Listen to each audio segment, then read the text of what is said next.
Hello guys and welcome to unique study point. आज का आपको जो टॉपिक है, मैं आज जो भारतीय विचारक हैं उसमें से सेकंड जो टॉपिक है रविन्द्रनाथ टैगोर, उनके बारे में बताऊंगी। पिछले वीडियो मैंने आपको स्वामी विवेकानंद के बारे में बताया था। वीडियो शुरुआत करने से पहले आपसे रिक्वेस्ट है, आपके चैनल को सब्सक्राइब नहीं किया तो प्लीज़ लाइक और सब्सक्राइब ज़रूर कर दीजिए और बेल आइकन को ज़रूर प्रेस कर दीजिए ताकि मैं जो भी वीडियो डालूँ आपको सबसे पहले नोटिफिकेशन मिल सके। चलिए स्टार्ट करते हैं कि रविन्द्रनाथ टैगोर के बारे में जानते हैं। तो रविन्द्रनाथ टैगोर, इनका जन्म कब हुआ था? 6 मई 1861 को। स्थान क्या था? कलकत्ता। इनके पिता का नाम क्या था? महर्षि देवेंद्रनाथ टैगोर। जो महर्षि देवेंद्रनाथ टैगोर थे वो एक महान दार्शनिक एवं समाजवादी नेता थे। पिता का प्रभाव बालक यानी कि रविन्द्रनाथ टैगोर पर भी पड़ा।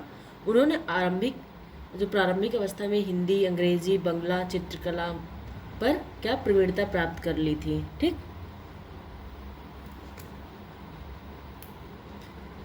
1905 में इन्होंने राजनैतिक क्षेत्र में रुचि लेनी शुरू की।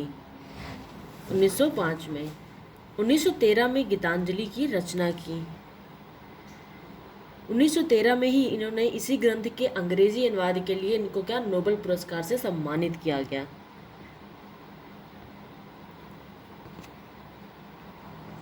अब जानते हैं कि इन्होंने शिक्षा का अर्थ क्या बताया है। तो इन्होंने कहा था कि सर्वोच्च शिक्षा वह है जो हमें न केवल सूचना प्रदान करती है बल्कि हमारे जीवन का वाह परिस्थितियों से सामंजस्य बनाती है। यानी कि उन्होंने कहा था शिक्षा वह नहीं है जो हमें केवल इन्फॉर्मेशन देती है, सूचना ही प्रदान करती है, बल्कि जीवन की जो हमारी जो एक्सटर्नल जो कंडीशन है उसमें हमें सामंजस्य बनाने की भी करती है, शिक्षा प्रदान करती है। इन्होंने कहा था कि शिक्षा केवल जन्म मरण से मुक्ति नहीं देती बल्कि वह आर्थिक, मानसिक और सामाजिक दास्ता से भी हमें करती है? मुक्ति देती है। अब जानते हैं इनका शिक्षा का उद्देश्य क्या था। इनका जो उद्देश्य था वह था कि व्यक्ति का सर्वांगीण विकास करना। ठीक। दूसरा पॉइंट है बौद्धिक शक्ति का विकास करना। तीसरा पॉइंट है चरित्र का निर्माण करना। इनका मुख्य उद्देश्य था। नैतिक व आध्यात्मिक अध्ययन का करना? विकास करना। पांचवा पॉइंट है व्यक्ति तथा समाज का संबंध स्थापित करना। ये रविन्द्रनाथ टैगोर के उद्देश्य थे। इन्होंने शिक्षा का उद्देश्य बताया है। अब जानते हैं इसके पाठ्यक्रम के बारे में। इनके मत में साहित्य, इतिहास, भूगोल, विज्ञान, कला, आलेखन, बागवानी करना, पर्यटक, नाटक, संग्रहालय, खेलकूद, छात्र स्वशासन व समाज सेवा आदि पर अधिक जोर दिया। अब इनकी शिक्षण विधि कौन सी थी उसके बारे में जान लेते हैं। इनकी जो शिक्षण विधि जो प्रयोग करते थे वो निरीक्षण द्वारा सीखना, क्रिया द्वारा सीखना, भ्रमण विधि द्वारा सीखना, प्रकृति का अनुसरण द्वारा सीखना और वाद विवाद जो विधि थी उसके द्वारा सीखते थे। ठीक।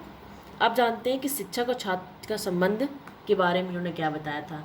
इन्होंने कहा था कि गुरु मृतवत बालक का मार्गदर्शन करे, शिष्य गुरु की हर आज्ञा का पालन करे। यानी कि जो टीचर होता है वो करे, बालक उसका स्टूडेंट उसके मित्र की तरह व्यवहार करे, उसका मार्गदर्शन करे और जो बालक है वो गुरु का हर एक बात का आज्ञा का पालन करे। ठीक। अनुशासन व दंड की इनके बारे में क्या विचार था। तो ये रविन्द्रनाथ टैगोर थे, वे कठोर अनुशासन के पक्षधर नहीं थे। बच्चों पर दंड के प्रयोग से नहीं पढ़ाया जा सकता, इनका ऐसा मानना था। इन्होंने स्त्री शिक्षा पर क्या कहा कि इनका मत था कि विशुद्ध ज्ञान के क्षेत्र में पुरुष और स्त्री की शिक्षा में कोई भेदभाव नहीं। व्यवहारिक उपयोगिता के क्षेत्र में अंतर हो सकता है लेकिन शिक्षा के क्षेत्र में कोई भेदभाव नहीं होना चाहिए। स्त्री और पुरुष को दोनों समान शिक्षा के हकदार हैं। तो आज मैं अपनी वीडियो यहीं पर समाप्त करती हूँ। नेक्स्ट वीडियो में आपको अगला टॉपिक के बारे में बताऊँगी। Thank you so much for watching this video. Thank you so much.